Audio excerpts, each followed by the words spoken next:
नमस्कार दोस्तों, जय श्री कृष्ण। मैं अपने इस यूट्यूब चैनल मानव जीवन दर्शन पर एक बार फिर से आप सबका हार्दिक अभिनंदन करता हूं, स्वागत करता हूं। जैसा कि मैंने आपको बताया था कि मानव का जीवन कैसा होना चाहिए, कैसे हमारा जीवन खुशहाल होना चाहिए। हम सत्य का काम करते हुए आगे बढ़ें, गलत कर्म की ओर हमारी प्रवृत्ति नहीं हो।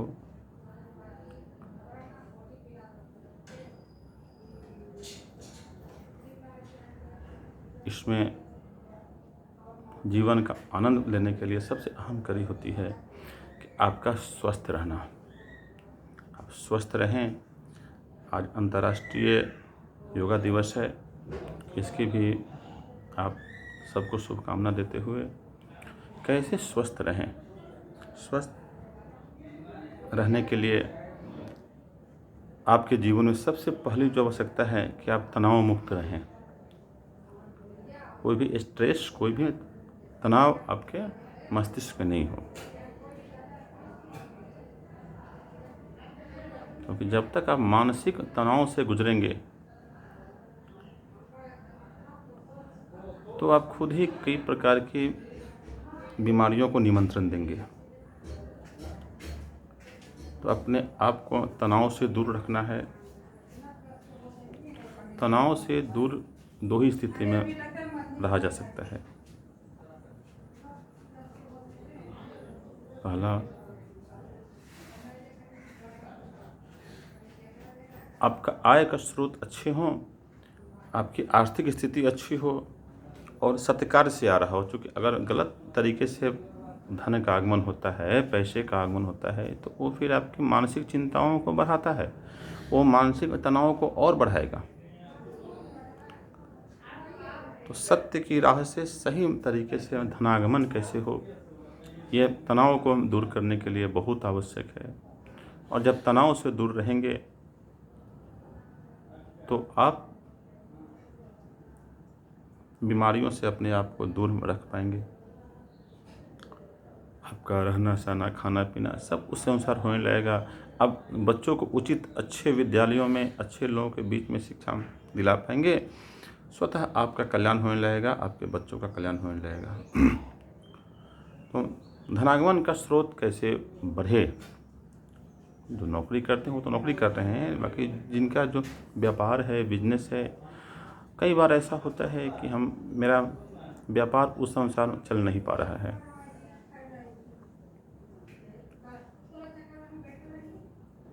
सारी प्रक्रियाएं, सारे काम तो वैसे ही करते हैं। व्यापार पहले ठीक था, अभी चल नहीं पा रहा है, या अभी हमने नया अपना कोई व्यवसाय शुरू किया, उस अनुसार कस्टमर का आगमन नहीं हो रहा है। लगता है जैसे भगवान हमसे रूठे हुए हों, कस्टमर हमसे रूठे हुए हों।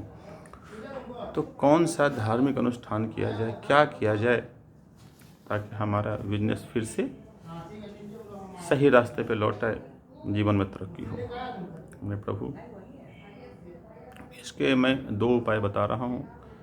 दोनों ही बिल्कुल सरल उपाय हैं, बिल्कुल ही सरल हैं।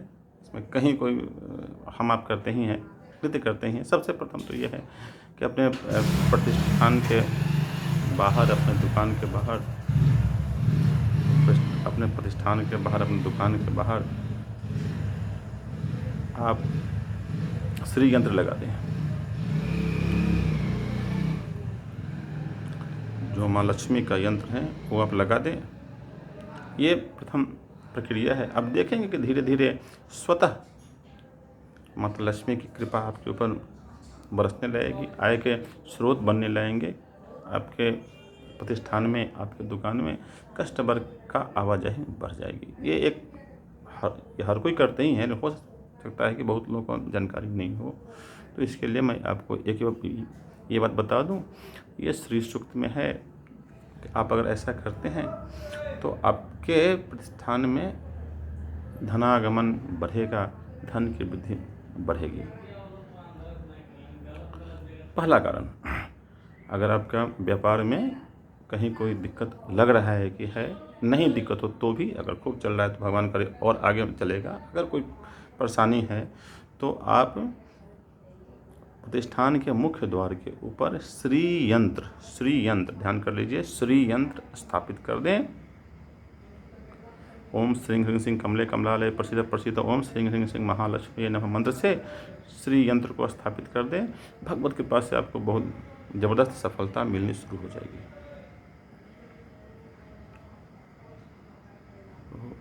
और दूसरा जो तरीका है हम आप सब लोग करते हैं, लेकिन उसमें थोड़ा सा मैं बदलाव की सलाह दूंगा।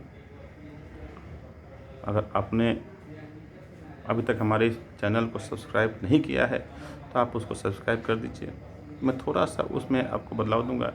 ऐसे सब लोग अब जाते हैं, सुबह अपने दुकान को खोलते हैं, ऑफिस को खोलते हैं, पहले झाड़ू लगाते हैं, फिर जल लेके छिड़कते हैं, फिर आप अगरबत्ती दिखाते हैं, फिर कस्टमर से अपना व्यवहार करते हैं। ये एक सामान्य प्रक्रिया है, ये हर कोई करते हैं। इसमें थोड़ा सा बदलाव करना है आपको। बदलाव ये करना है कि भगवान के पास जहाँ आपके वहाँ लक्ष्मी गणेश का प्रतिमा हो, वहाँ एक छोटा सा आप जलपात्र में संध्या के वक्त नित्य संध्या की वेला में आप उस जलपात्र को जल से भर दें। जब सुबह प्रतिष्ठान खोलते हैं, खोलने के बाद झाड़ू लगाने के बाद वो जो कल शाम को जो आपने जल रखा था उस जल से पूरे दुकान में छिड़काव करें। अपना जहाँ आप जो काउंटर जहाँ आप पैसे का लेन देन करते हैं उसमें भी उस जल का छिड़काव करें। और फिर आप नवीन जल लाकर भगवान के ऊपर जो छिड़कते हैं करें, फिर अगरबत्ती दिखा। बस इतना सा बदलाव करें। देखिए प्रथम दिवस से आपको अंतर लगेगा।